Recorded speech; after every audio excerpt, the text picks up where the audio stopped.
그 음악계에는 부와 명예를 과시하기 위해서 자신 저택에서 피아니스트들을 초청해서 즉흥 경연을 열었거든요.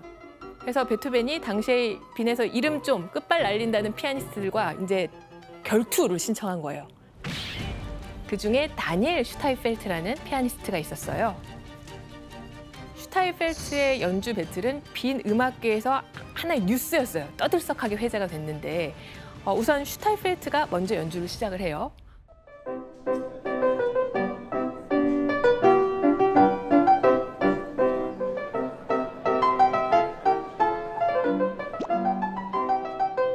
그 이후에 베토벤이 연주를 하게 되는데 슈타인펠트를 비롯한 청중들이 경악을 하게 되거든요. 저 연주를 받아서 이어지게 한 거 아니에요? 근데 그 슈타인펠트의 멜로디를 그대로 받은 게 아니라 음정과 리듬을 정반대로 거꾸로 조립한 거예요. 어떻게 그러니까 예를 들면 솔, 솔, 미, 파, 솔 이런 멜로디가 있으면 솔, 파, 미, 솔, 솔 이런 식으로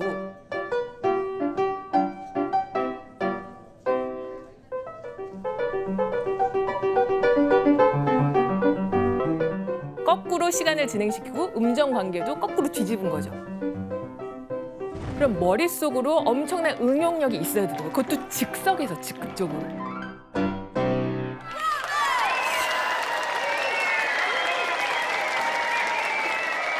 와, 천사가 많네. 그러니까 상대방을 이 악기를 다루는 기술적인 테크닉으로도 압도해버리지만 자신이 더 뛰어난 피아니스트라는 그런 어떤 풍자와 해야 너 멜로디 나 이렇게 바꿀 수 있어 라는 조롱의 의미까지도 담아냈었습니다. 아니, 베토벤이. 어렸을 때 뭐 이미 그 플랫된 곡 올려서 그쵸, 그쵸. 맞아. 네.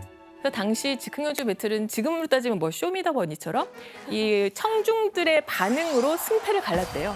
그래서 이 피아노 배틀의 승리는 베토벤에게 돌아가게 됩니다. 같은 피아노 갖고서 한 사람이 잘 쳐버리면 이게 진짜 칠만 안 날 것 같아요. 경연을 하나하나 이제 석권하면서 베토벤은 당시 빈에서 가장 인기 많은 유명한 피아니스트였고요. 빈 음악계를 대표하는 아이콘으로 베토벤 신드롬을 일으키게 됩니다.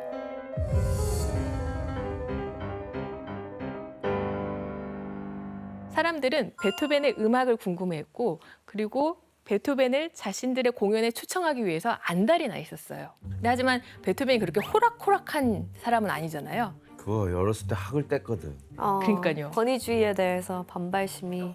그래서 자신의 즉흥 연주에 막 이 감동한 백작 부인이 무릎까지 꿇으면서 한 번만 더 연주해달라고 뭐 간청할 때도 단칼에 거절해버린 일화도 있고요. 또 한 번은 어떤 백작의 그 여름 별장에서 공연을 했는데 젊은 연인들끼리 숙덕숙덕 대화를 나눴나 봐요. 근데 이제 연주할 때 거슬렸던 거죠. 불같이 화를 냈는데 이것도 감정을 담아서 지원 씨가 한번 읽어주실까요? 와, 저 따위 돼지 새끼들을 위해서는 도저히 연주를 못 하겠어. 돼지 새끼를. 돼지 새끼 사람으로도 취급 안 하는 거야. 그쵸. 과격하게 표현을 많이 쓰긴 했네. 그러니까 귀족들의 입맛에 맞는 그런 곡들을 연주하지 않았던 거예요.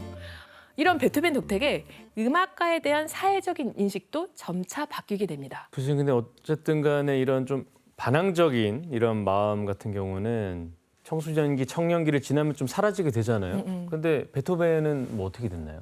권위주의에 저항한 베토벤의 성향은 나이가 들어서도 변하지 않습니다. 베토벤이 42살 때의 일화를 들려드릴게요. 베토벤이 어렸을 때부터 괴테를 존경했었대요. 괴테한테 팬레터도 보내면서 서로 이제 편지를 주고받는 사이였는데 어느 여름날에 테플리츠라는 그 온천 도시에 두 사람이 만나서 산책을 하게 됩니다. 근데 때마침 왕실의 일행들이 베토벤과 괴테를 지나가게 됐는데 이때 괴테는 옆으로 비껴서서 모자를 내려벗고 허리를 굽혀서 정중하게 인사를 했고요. 반면에 베토벤은 어떻게 했을까요? 못 본 척해요. 꼿꼿하게 있었을 것 같아요. 네. 한번 정답을 그림으로 확인해 볼게요. 못 본 척하네. 또 못 본 척하네. 모자라서 지금 이들을 무시하고 자기 길을 뒷짐지고 막 와. 뚜벅뚜벅 가고 있어요. 내가 할 길 간다. 뚜벅뚜벅 걸어가는 거예요. 반면에 뒤에 있는 괴테는 지금 뭐 공손하게 머리도 숙이고 모자도 벗고 있죠. 그래서 이때 베토벤이 괴테한테 한 그런 그 불평불만이 전해지고 있는데 괴테 당신은 왕실의 분위기를 시인에게 어울리지 않을 정도로 지나치게 좋아하는 게 문제야. 한 나라의 제일가는 스승이 되어야 할 시인이 반짝이는 것들을 위해 모든 것을 잃어버리는 게 말이 된다고 생각하는 게야? 이제 뭐 그 마음도 알겠는데 너무 네. 이쪽으로 그냥 컨셉 잡은 거 아닌가 싶기도 한데. 근데 진짜 그 정도로 어린 시절에 그게 트라우마가 심했나 봐요. 네. 근데 반대로 괴테는 또 베토벤 너무 세상에 대해서 부정적이다. 왜 이렇게 세상을 혐오하냐. 그러니까. 그래서 이 테플리츠 사건 이후로 두 거장은 서로 친구가 되지 못했고요. 결국 다시 만나지 않았습니다. 와. 니키 씨, 그 베토벤은 또 어떤 방법으로 이런 뭐 계급이나 사회에 저항을 했어요?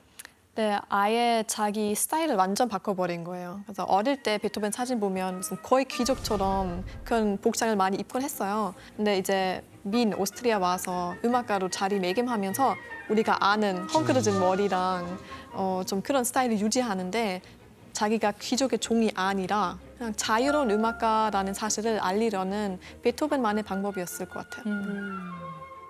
근데 이렇게 너무 자기 그 콧대만 높이고 막 이러면은 그 모든 귀족들이 막 등 돌리고 후원도 안 해주고 그러니까 막 귀족들한테 막대하는데 막 그러지 않나요? 근데 아이러니하게도 오히려 귀족들은 베토벤이 퉁명스럽게 굴면 굴수록 괴짜 천재다 하면서 영웅으로 떠받들었어요. 나쁜 남자 스타일에 또 빠진 그렇죠, 건가? 그렇죠. 쟁이 할머니 좋아하는 거죠. 약간 더해줘 약간. 베토벤의 눈치를 보면서 쩔쩔매게 됩니다. 와.